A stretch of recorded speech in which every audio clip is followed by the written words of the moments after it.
قل لي ليش تركت النصر؟ اي ليش تركت؟ بسبة المنتهي رونالدو.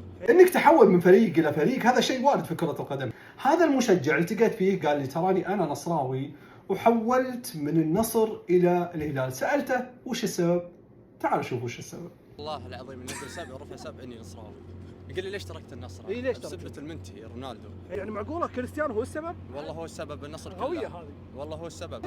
كريستيانو اللي قاعد يقاتل شفت هدفه اخر وين مباراه. قاتل يا رجل؟ مباراه جيم الخليج قشره شفت والله. هدفه. خليج جوال يلعب قدام الاهلي ولا الاتحاد ولا الهلال. شوف اللعب على الصحيح. قول عليهم كلهم. شلون جيت على حظ الحارس صده ويجي شوته. ما خلى احد الا قول فيه. كم اهدافه؟ شوف ابغاك تقنعني. شوف لا تقول كريستيانو، عندك اسباب ثانيه يقولها انك تشجع الهلال. عشان الجمهور يقتنع. عشان الجمهور يقتنع. الهلال يقاتل وما يخذلك دايم، يجيب لك اسيا. وين وصل كاس العالم للانديه؟